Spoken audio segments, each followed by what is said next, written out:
So, you've spent your whole life building something, right? Compounding your wealth. But have you ever really stopped to think about what happens to it after you're gone? Is it actually going to create freedom for your family? Or is it a ticking time bomb, just waiting to cause chaos? Let's get into it. Because the answer, well, it might surprise you. Seriously, just let that sink in for a second. All that careful investing, all the sacrifices, the incredible growth, it could all just disappear. Not because of some big market crash, but because of something as simple as not having a plan. And look, we're not just talking about money here. This is about the entire future you've been working so hard to build. And the scale of this whole thing, it's just massive. Get this. By 2030, India is going to see one of the biggest wealth transfers in its entire history. We are talking about a staggering 150 lakh crores. That's a huge amount of money moving from one generation to the next. Okay, but here's the really scary part. Brace yourself. Out of that enormous sum, an estimated 70%, yeah, 70% is at risk. At risk of just vanishing into legal battles, hefty fees, and forced sales. And the reason why? It's ridiculously simple. A lack of preparation. So let's dig into that. Why is so much of this legacy actually at risk? What is the real tangible cost of doing nothing? Okay, this right here is the heart of the problem. Some research from One Finance found that a mind-boggling 90% of Indians don't have a valid will.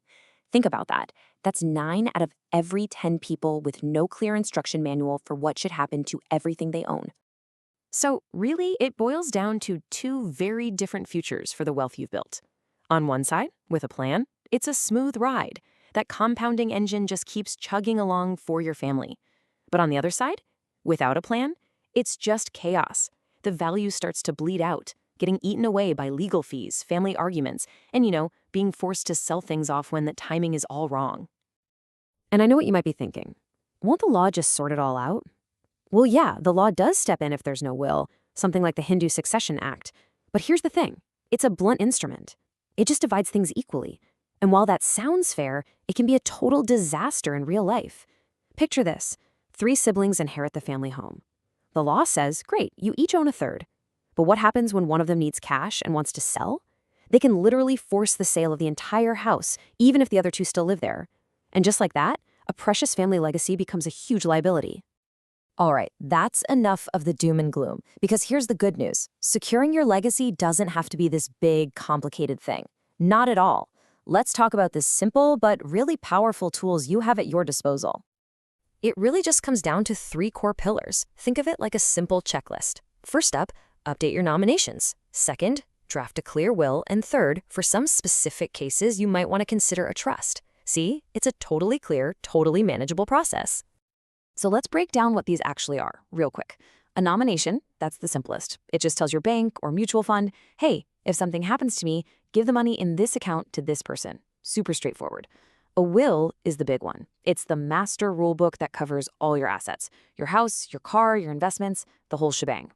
In a trust, that's a bit more advanced. Think of it like setting up a financial guardian to manage assets for someone else. It's fantastic if you have minor children or, a more complicated family setup. And here is probably the most important takeaway. You do not have to do all of this at once. The single, easiest, most impactful first step you can take costs 0 rupees. Seriously, it's free and it barely takes any time. Just log into all your financial accounts and update your nominations. That one tiny action could save your family from months, heck, even years of legal drama. Okay, so now let's shift gears a bit. We've talked about avoiding disaster, which is super important. But let's talk about the real goal here, turning your wealth into a true, lasting legacy. And that all comes down to the magic of uninterrupted compounding. Just check out these numbers. 5 crores, growing at a pretty standard 12%, doubles to 10 crores in just 6 years. 6 years! Now when family fights for an early sale of those assets, you're not just losing the 5 crores, you're killing that incredible future growth. You're shutting down the engine of wealth creation. A proper plan is what keeps that engine running. All right, so we've covered the risks and we've covered the tools. Now comes the most important part, turning all this awareness into actual action. Let's talk about what you can do, like right now. Here's a super simple checklist to get the ball rolling. First, and I mean do this today, Go check the nomination status on every single one of your accounts. Second, just for kicks, try drafting a sample will using an online service. It'll show you what's involved. Third, get all your financial documents organized in one place, like a master folder. And finally, it's always a good idea to just browse the income tax portal and understand the latest gift tax rules. So I want you to ask yourself a really honest question. If you were gone tomorrow, would your family know exactly what to do?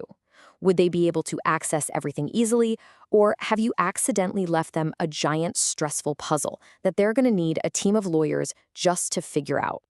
Because in the end, that's what it all boils down to. The wealth you're compounding is going to be your legacy. The only question is, what kind of legacy will it be? Will it be a foundation for unity, something that empowers your family for generations to come, or will it become the very thing that divides them and tears them apart?